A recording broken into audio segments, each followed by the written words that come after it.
6 in the morning. The app says the drip irrigation ran. The schedule shows a neat green tick. And the soil in my raised bed is dry as a biscuit. No error, no alarm, no clue. Somewhere between the tap and that last dripper, the water gave up and nothing told me. Here's the question. Where do you even start? Today, the 6-step diagnosis. One route checked in order that finds any fault in the system. Here is the thing about an automatic watering system. When it fails politely.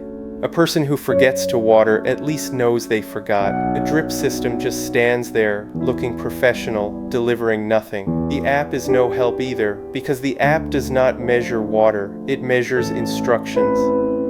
That green tick means the timer was told to open.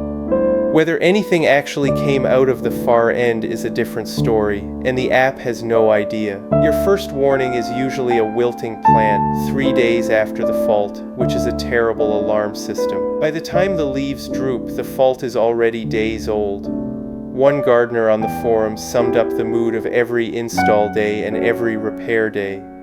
They posted their finished system with the words "Irrigation update complete," except they typed irritation instead of irrigation. Nobody corrected them. It was everyone agreed the more accurate word. But here is the good news, and it is the whole episode. Water cannot take shortcuts. It travels one road, from the tap to the dripper, through every part in between. So when nothing comes out, you do not guess. You walk the road, one check at a time. Step 1. The source. It sounds insulting, but check the tap. Is it fully open? Was it turned off for winter and never turned back on? Did someone borrow the connection for the pressure washer and forget to put it back? At the allotment, is the site supply even switched on this month? And if your timer feeds 4 zones, remember they share one tap. If another zone is running at the same time, your zone may be getting the leftovers. Only when you have seen water at the tap itself do you move on. Step 2. The trigger. The question is not what the app says, we have covered that. The question is whether the timer actually fired. Stand next to it and start a manual run. You are listening for the click of the valve. No click usually means power. And here is the detail from earlier this series that suddenly matters. A latching valve only spends power at the moment of change. So when the batteries die, the valve does not close. It freezes, holding whatever position it was in. Dead batteries do not announce themselves. Swap in a fresh set and test again. You would be amazed how many of these diagnoses end right there on a set of AA batteries. Or maybe by now you would not.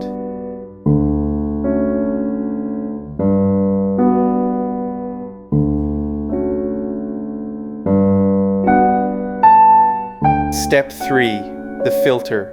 Between the timer and the pipe sits a small mesh filter, and its whole job is to catch the grit before the grit reaches your drippers, which means it slowly blocks itself by design. Unscrew it and rinse the mesh. While you are at it, pull the end cap off the far end and let the tap flush the whole pipe for a minute. If you are on hard water, in the southeast of England say, that mesh will be crusting up with limescale all season. Make this a habit, not a rescue. Step 4. The far end. This one is not a blockage, it is physics.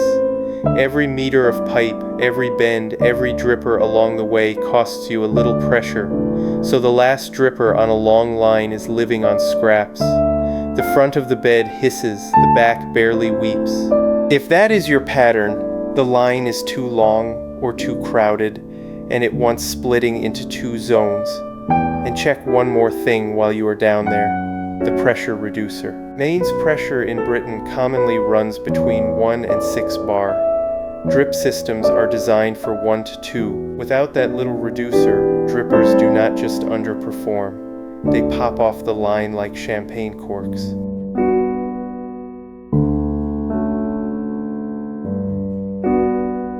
Step 5. The brain. Sometimes the system is working perfectly, it is just working to instructions you forgot you gave it. The classic is rain delay. You set it during a wet weeks ago, and it has been quietly skipping runs ever since.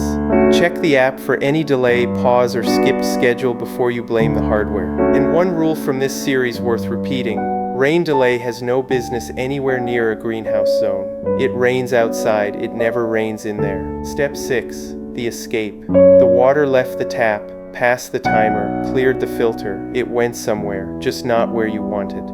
Walk the line and look for the joint that has blown apart and is cheerfully watering the fence. And think back to winter, because frost damage is a delayed action fault. Water expands by about 9% when it freezes. A connector that cracked in January holds itself together until pressure returns in June, then leaks underground where you cannot see it.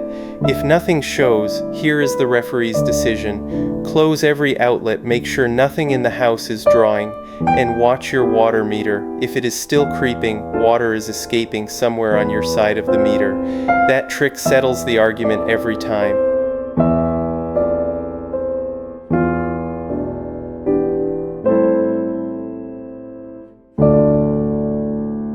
Now, the discipline that holds the whole thing together. At the bus depot, when a bus will not start, the mechanic does not swap 5 parts in hope. He starts at the battery and follows the current, one connection at a time. He changes one thing, tests, and only then moves on. Because if you change 3 things and the water comes back, you have fixed the fault and learned nothing, and it will be back. So work the 6 steps in order, one change at a time, and test after each.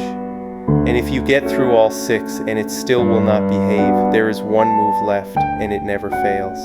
Strip it back to the bare tap. Prove water flows there. Add the timer, test. Add the filter, test. Rebuild the road one part at a time, and the fault has nowhere left to hide.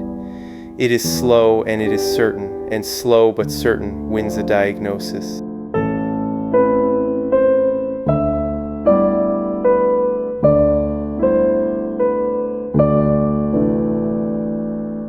A quick word on the kit at my own tap, because 2 of the 6 steps got easier when I switched. The Johgee 4-zone timer has a manual button on the unit, so step 2, the trigger test, happens right at the tap, no phone involved, and the app warns me when the batteries drop below 20%, so that question never becomes a fault. But honestly, one short soaker line on a 9-pound mechanical timer, you can diagnose that with your eyes. You do not need this.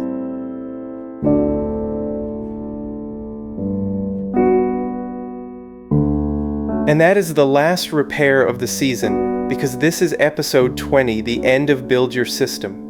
So let me do what I did at the end of the last series. Drive the whole route back, one idea per stop. We started by sorting the 3 tools: drip for pots and veg, soakers for beds, sprinklers for lawns. We walked the 7 parts that carry water from tap to root, and met the numbers that run everything. A hose pipe pours 1,000 liters an hour. A dripper sips 2. 10 meters of water makes 1 bar. We learned why drippers blow off without a pressure reducer, and why the end of a long line always runs weakest. We fitted a drip line over a weekend. We counted drippers per plant, not per meter. Did the arithmetic, flow times runtime, that keeps the water bill boring. Split the garden into 4 zones and learned never to run them all at once. Then we went inside the box, the latching valve that spends power only at the moment of change. Fail open and fail closed. The clunk of water hammer. The backflow valve the law expects.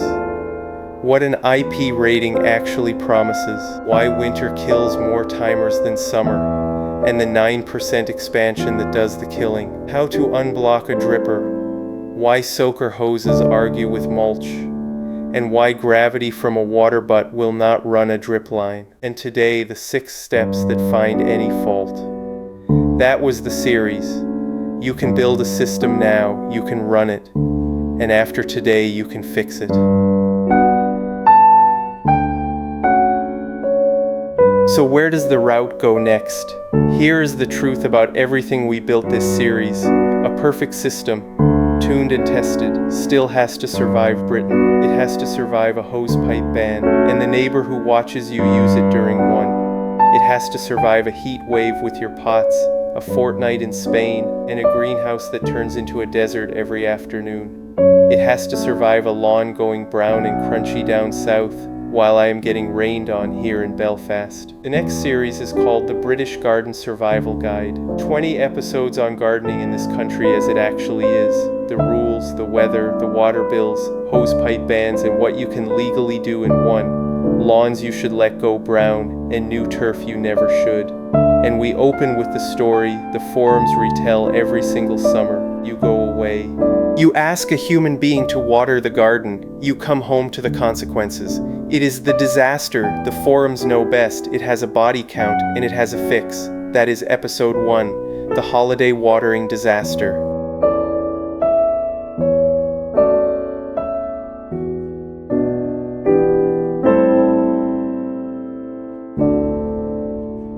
So what does that mean for your garden? 3 things to keep. When nothing comes out, do not guess and do not shop. The fault is on a road with only 6 addresses, so knock on every door in order.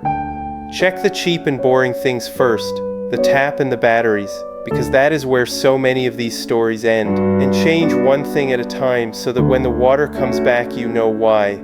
That knowledge is the difference between owning a system and being owned by one. The British Garden Survival Guide starts next week with the holiday watering disaster. If you have ever come home to a crime scene in pots, you will want to see it. Subscribe now so you do not miss it. Right, that is the route for this season. See you on the next one.